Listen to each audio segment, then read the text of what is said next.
Pete Dorn. Welcome to my home studio, and hey, welcome to my demo of the Cinvertech Drive N5. There it is in my left hand. Now, you may be saying to yourself, I think I've seen this on your channel before. Didn't you do a demo of this pedal already? I did. The previous version, it was probably 3 or 4 years ago, at least now, and it was a great sounding pedal. I thought it was a terrific pedal. I'd never heard of the company before. I think that was the first video that I made for Cinvertech, and I was pretty knocked out with the pedal. Now, so I plugged this one in. Every pedal, by the way, that I've tried by them sounds really, really, really good. And I acknowledge that they're not the easiest pedals to find out there, but everyone that they've sent me to make a video for, terrific sounding pedals. I did an envelope follower, did a delay reverb. Anyway, I digress. I plugged this one in, hooked up the PT100 on channel 1, just actually left the knobs the same as whatever the last video I made with it was, and I turned this thing on and I was like, that sounds really good. Like right out of the gate, with all the knobs on 5, everything at noon, basically.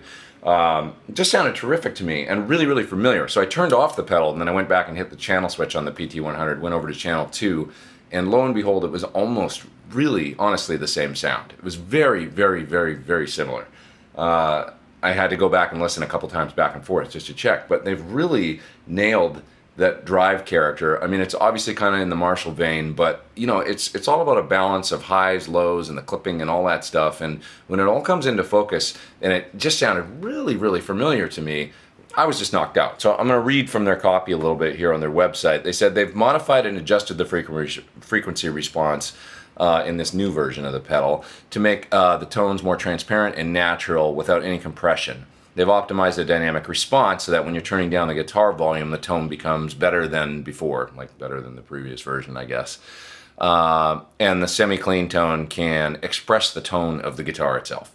Okay, so moving down to the next paragraph here, they say, furthermore, we've enlarged the adjustable range of all the knobs and switches, so there's more range on the controls.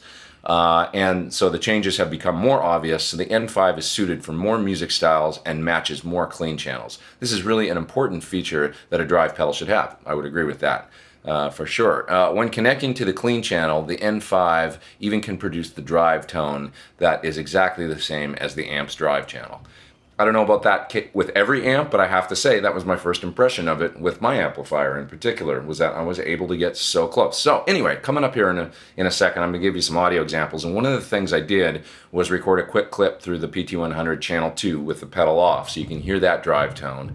And then I switched this one on and off, and you're going to be able to hear the comparison between the drive channel and the PT100 and between this pedal going into channel 1, and you see what you think. I think it's really close, and I really didn't even spend any time dialing it in at all. It was however I had the drive channel set before, and then it was this pedal with pretty much almost everything on 5. I tweaked the knobs just a little bit, but literally spent about 60 seconds doing that. Really knocked out with how close it came. So then I want to solo a couple of the parts from the song at the beginning of the video outside of the mix as well and show you what those sound like. Also going to play a loop of a guitar part through the pedal, and that'll leave my hands free to turn the knobs, the EQ, the voicing switches, and all that good stuff. Okay, one more thing. This pedal is deceptively versatile for how small it is. There's a built-in gain boost and built-in volume boost, and you can program those things to come on both at the same time or independently if you want. So what do I mean by that? Well, you could have the pedal off, hit it once to turn on like a crunch distortion sound, and then you could hit it again and have both a volume boost and a gain boost, or independent. You can have just the gain boost or just the volume boost come on, and that's all up to you, and it's programmable via this little switch right here. Okay, so in this one small little pedal, in other words, you can basically have clean sound, core sound in your amp, then the crunch tone with the pedal on, and then have a separate solo tone with more gain and volume, all in this one small little pedal. I think that's really cool. You'll see how it works in just a second here when I play the loop through the pedal. I'll show you that stuff. All right, let's get on with it. It is the Cinvertech Drive number 5. Here we go.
Alrighty then, thanks for watching my video on the number 5 drive from the good folks at Cinvertech. This is honestly one of my favorite distortion pedals that I've tried in the past 10 years. I think it's just a terrific sounding pedal.